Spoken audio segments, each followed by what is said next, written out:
बदलाव का बदलाव शिक्षा के क्षेत्र में हो, बदलाव चिकित्सा के क्षेत्र में हो, बदलाव नेतृत्व के क्षेत्र में हो। इस बदलाव की आग को लेकर हम लोग आज इस चिंगारी को आग देने के लिए इस जयपुर के रामलीला मैदान पर इकट्ठे हुए हैं। संगठन के 7 संकल्प हैं। उन 7 संकल्पों में सबसे पहला संकल्प हमारा है वन नेशन वन एजुकेशन। मैं ज्यादा नहीं बोलूंगा, बस 2 लाइनें बोलूंगा, उसमें हमें समझ जाएंगे कि वन नेशन वन एजुकेशन क्या है। वन नेशन वन एजुकेशन माने शहर के स्कूलों की किताब, गांव के स्कूलों की किताब, गरीब के बच्चे की किताब, अमीर के बच्चे की किताब, अडानी के बच्चे की किताब, चौकीदार के बच्चे की किताब, सरकारी स्कूल की किताब, मदरसे की किताब, मिशनरी स्कूलों की किताब, प्राइवेट स्कूलों की किताब आप एक कर दीजिए। इनका पाठ्यक्रम एक कर दीजिए, इनकी प्रश्नावली एक कर दीजिए और इनके प्रश्न पत्र एक कर दीजिए और इनका एक ही कार्यक्रम कर दीजिए। बस इसी उद्देश्य के साथ हम यहाँ इकट्ठे हुए हैं। जिस दिन ये हो जाएगा, गांव से कोई मजदूर किसान गरीब पलायन नहीं करेगा।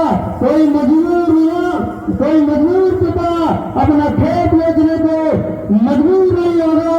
कोई भी बेवा लाचार माँ अपना मंगलसूत्र गिरवी नहीं रख पाएगी। जिस दिन वन नेशन वन एजुकेशन लागू हो जाएगा, जिस दिन वन नेशन वन एजुकेशन लागू होगा, इस जयपुर से, इस माँ की धरती से, देश के सघन सबसे बड़ी शहर में यहाँ के लोग नेतृत्व कर रहे होंगे। देश की सबसे बड़ी पंचायतों में हमारे धरती के IAS IPS और DM कलेक्टर SP ये बैठे होंगे, डॉक्टर बैठे होंगे, बड़े बड़े अहदे पर किसान के बच्चे बैठे होंगे, मजदूर के बच्चे बैठे होंगे। दूसरा हमारा जो संकल्प है, वो संकल्प है युवाओं के लिए।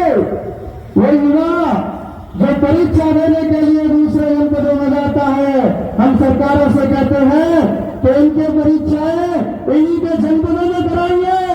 परीक्षा कराने की जिम्मेदारी आपकी होती है, नकल रोकने की जिम्मेदारी आपकी होती है, शासन की होती है, प्रशासन की होती है, उस एजेंसी की होती है जिसको आपने ठेका दिया परीक्षा कराने का, उस कॉलेज की होती है जिसको आपने सेंटर दिया है परीक्षा कराने के लिए।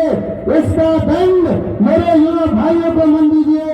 इनको 400 किलोमीटर दूर, 500 किलोमीटर दूर बांडल, ललितपुर, हमीरपुर, झांसी मत ले दिए। इनके सेंटर इन्हीं के जनपदों में बनाइए और इनके सेंटरों के नजदीक इनके रात्रि विश्राम की व्यवस्था करिए ताकि हमारी कोई बहन सुरक्षा के डर से अपनी परीक्षा न छोड़े, हमारा कोई भाई पैसे की तंगी के कारण परीक्षा न छोड़े। हमारा तीसरा संकल्प है रोजगार गारंटी दो। मनरेगा की तर्ज पर जिस तरह मजदूर को 100 दिन के रोजगार की गारंटी दी जाती है, अगर इसको सरकार काम नहीं, अगर इसको प्राइवेट काम नहीं मिलता, दूसरी जगह काम नहीं मिलता, तो मनरेगा में उसको 100 दिन के रोजगार की गारंटी दी जाती है। हम मांग कर रहे हैं युवा शक्ति संगठन के मन से कि आप युवाओं को उनकी स्किल के आधार पर उनको रोजगार की गारंटी दीजिए, जैसा यूरोप में होता है, अमेरिका में होता है, जापान में होता है, ताकि कोई भी युवा भाई पैसे के चलते, आर्थिक तंगी के चलते अपनी तैयारी को बीच में न छोड़े, अपने सपनों का कत्ल न करे। कोई IAS बनने के लिए अपने सपने सजाए, कोई डॉक्टर बनने के लिए अपने सपने सजाए, उसके लिए उसको अपना घर न बेचना पड़े, उसको किसी नेता के शोषण का शिकार न हो, वो किसी गलत रास्ते पे न जाए, इसलिए उसको रोजगार गारंटी योजना दीजिए। ये सारे संकल्प हैं, इन्हीं सब संकल्पों को लेकर हम लोग आगे बढ़ रहे हैं। आज इस रामलीला मैदान पर हमारे राष्ट्रीय अध्यक्ष मौजूद